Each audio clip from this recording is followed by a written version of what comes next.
اب اعتراض یہ کیا جاتا ہے ان جوہلا کی طرف سے، بڑے بڑے پڑھے پڑھے لکھے جوہلا، یہ اعتراض کیا جاتا ہے بندہ زندہ ہے تو آپ اس سے مدد مانگ سکتے ہیں، اس سے آپ استمداد کر سکتے ہیں، مرنے کے بعد بندہ مدد نہیں کر سکتا، یہ ان کی طرف ایک اعتراض۔ دیکھیں پیار و محبت سے میری اس گفتگو کو سنیں اور سن کر سمجھیں، اگر میری اس گفتگو کا آپ کے پاس جواب ہے تو جواب دیں، اگر جواب نہیں ہے، میں حق بیان کر رہا ہوں تو توبہ کر کے آئندہ ایسی فضول گفتگو اور تہمتیں الزامات سے گریز کریں اور توبہ رجوع کریں۔ سب سے پہلے قرآن پاک کے اندر اللہ تعالیٰ فرماتا ہے وَإِذْ ظَلَمُوا أَنفُسَهُمْ جَاءُوكَ، کہ اے پیارے حبیب اگر کوئی بندہ اپنے اوپر ظلم کر بیٹھے، ظلم کرنے کے بعد وہ اگر آپ کی بارگاہ تک پہنچتا ہے، اس کو راستہ ملتا ہے، آپ کی بارگاہ تک آ جاتا ہے، پھر وہ اللہ کی بارگاہ میں معافی مانگے گا اور آپ بھی اس کی طرف سے معافی مانگیں گے تو ضرور اللہ تعالیٰ اس کی توبہ قبول فرمانے والا ہے۔ اسی آیت کے تحت تفسیر قرطبی کے اندر واضح طور پر حضرت علی پاک رضی اللہ تعالی عنہ کی ایک روایت نقل کی جاتی ہے، فرماتے ہیں حضرت علی پاک رضی اللہ تعالی عنہ فرما رہے ہیں کہ جب نبی پاک علیہ الصلوۃ والسلام کا ظاہراً وصال ہوا، آپ علیہ الصلوۃ والتسلیم کو جب دفن کیا گیا، 3 دن کے بعد ایک اعرابی آیا، وہ آ کر آہو بکا کرنے لگا، یہ کہنے لگا کہ یا رسول اللہ ہم تک آپ کا یہ فرمان پہنچا تھا وَإِذْ ظَلَمُوا أَنفُسَهُمْ جَاءُوكَ، جب بندہ اپنے اوپر ظلم کر بیٹھے وہ آپ کی بارگاہ تک آ جائے، اللہ کی بارگاہ میں توبہ کرے، آپ بھی اس کی طرف سے توبہ کریں گے تو ضرور اسے معاف کیا جائے گا۔ یا رسول اللہ میں اپنے اوپر ظلم کر بیٹھا ہوں، مجھے آپ تک راستہ ملا، میں آپ کی بارگاہ تک پہنچا ہوں، اب مجھے معافی دلا دیجئے۔ یہ حضرت علی پاک رضی اللہ تعالیٰ عنہ کی روایت ہے۔ تو فرماتے ہیں حضرت علی پاک، تفسیر قرطبی کے اندر یہ روایت موجود ہے، حضرت علی پاک رضی اللہ تعالیٰ عنہ فرما رہے ہیں قبر مبارک سے آواز آئی کہ تمہیں بخش دیا گیا ہے۔ تفسیر قرطبی جلد نمبر 6 صفحہ نمبر 266۔ اب یہ قرآن پاک کی میں نے آپ کو آیت سنائی، اس کے تحت میں نے آپ کو تفسیر بھی سنائی۔ چلیں آگے چلتے ہیں۔ آپ ہر عام و خاص جو بندہ نماز کا پابند ہے، نماز قائم کرتا ہے، نماز پڑھتا ہے، جب نبی اکرم نور مجسم صلی اللہ علیہ وآلہ وسلم معراج کی رات اللہ تعالیٰ کی بارگاہ میں پہنچے، آقا کریم علیہ الصلوۃ والتسلیم کو تحفتاً 50 نمازیں ملا، آپ وہ تحفہ لے کر آ رہے تھے امت کی طرف، تو آپ کی ملاقات حضرت موسیٰ علیہ السلام سے ہوئی جو کہ نبی کریم علیہ الصلوۃ والتسلیم سے 3000 سال پہلے، میں 3 سال کی بات نہیں کر رہا مولوی صاحب 3 سال کی بات نہیں کر رہا، میں 3000 سال کی بات کر رہا ہوں۔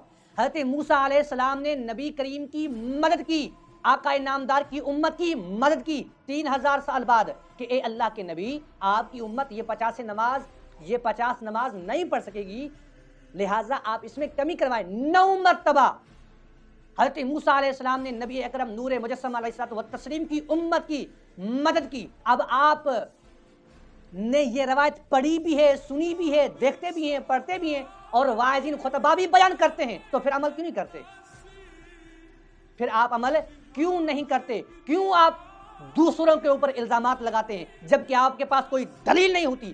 بے دلیل بے دوا آپ باتیں کرتے ہیں، آپ کے پاس دلیل ہے نہیں، شرک و بدعت کے، بت پرستی کے، قبر پرستی کے فتوے لگاتے ہیں۔ جو آیتیں بتوں پر نازل ہوئی وہ ہم اہل سنہ پر چسپاں کرتے ہیں، لوگوں کے دلوں میں نبی اکرم صلی اللہ علیہ وآلہ وسلم کی محبت آپ دور کر رہے ہیں۔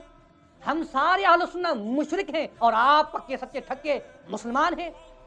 یہ مشرکانہ فتویٰ جات ہمارے اوپر نہیں لگ رہے، یہی فتوے نبی اکرم علیہ الصلوۃ والتسلیم پر بھی یہود و نصارہ لگاتے تھے کہ اے اللہ کے رسول آپ ان اچھے بھلے لوگوں کو، حدیثیں پڑھیں نا آپ ان اچھے بھلے لوگوں کو شرک کے اندر کیوں مبتلا کر رہے ہیں؟ مستدرک کی میں حدیث پڑھ رہا ہوں، نبی اکرم علیہ الصلوۃ والتسلیم پر بھی شرک کے فتوے لگے، ہم اہل سنہ پر فتوے جات لگاتے ہیں جبکہ آپ کے پاس کوئی دلیل نہیں ہوتی۔ اچھا آگے چلیں، میں آپ کو حدیث پاک سے دلیل دیتا ہوں۔ یہ معراج کا واقعہ آپ سن لیا، یہ جو معراج کا واقعہ ہے یہ صحیح بخاری کے اندر موجود ہے، آپ خود کھول کر دیکھیں، پڑھیں۔ آگے مصنف ابن ابی شیبہ کے اندر حدیث پاک موجود ہے کہ حضرت عمر فاروق رضی اللہ تعالی عنہ کے مبارک زمانے میں قحط پڑ گیا، تو ایک صحابی نبی کریم صلی اللہ علیہ وآلہ وسلم کی مبارک قبر پر حاضر ہوا، حاضری دی، پھر آپ سے مدد طلب کی، اے اللہ کے رسول قحط پڑ گیا ہے۔ وہ نبی کریم علیہ الصلوۃ والتسلیم کی بارگاہ میں استغاثہ پیش کر رہا ہے، یا رسول اللہ بارش کی اشد ضرورت ہے۔ تو پھر کیا ہوا؟ یہ مصنف ابن ابی شیبہ کی حدیث پڑھ رہا ہوں، نبی کریم صلی اللہ علیہ وآلہ وسلم اس صحابی کے خواب میں آئے اور آقا نے فرمایا جاؤ عمر کو جا کر میرا سلام کہنا اور خوشخبری دینا کہ تمہیں بارش مل جائے گی، کہ تم بارش سے سیراب ہو جاؤ گے۔ یہ روایت کہاں پر ہے؟ یہ روایت مصنف ابن شیبہ کے اندر موجود ہے، جلد نمبر 6 صفحہ نمبر 356 اور حدیث نمبر 32002۔ اب یہ روایات جو میں نے آپ کو پیش کی یہ بعد از وفات کی ہیں، یعنی انبیاء کی وفات کے بعد بھی انبیاء اکرام مدد کرتے ہیں۔ اب یہاں پر جو آپ کا اعتراض تھا، میں اس اعتراض پر آتا ہوں۔ آپ کہہ رہے ہیں کہ بھائی اگر کوئی بندہ زندہ ہو، اگر آپ اس سے ہیلپ، مدد، استمداد مانگیں تو کر سکتے ہیں جبکہ وہ زندہ ہے۔ آپ انبیاء اکرام کو اپنی اپنی مبارک قبروں میں مردہ مانتے ہیں؟ الیاذ باللہ، الحمدللہ ثم الحمدللہ، صحیح ترین احادیث سے یہ ثابت ہے کہ تمام تر انبیاء اکرام اپنی اپنی مبارک قبروں کے اندر زندہ ہیں اور انہیں رزق دیا جاتا ہے۔ جیسا کہ زندگی کی دو قسمیں، ایک زندگی دنیاوی، ایک برزخی۔ انبیاء اکرام حیات اپنی برزخی، جس طرح ہمارے جو معاملات ہم کر رہے ہیں، اٹھتے بیٹھتے کھاتے پیتے ہیں، یہی صورتحال انبیاء اکرام کی بدرجہ ہم سے افضل اولا ہے۔ جو ہماری زندگی ہے، زندگی جو ہماری ہے دنیاوی، انبیاء اکرام کی برزخی زندگی اس دنیا سے افضل و اعلیٰ ہے۔ تمام انبیاء اپنی مبارک قبروں کے اندر زندہ ہیں۔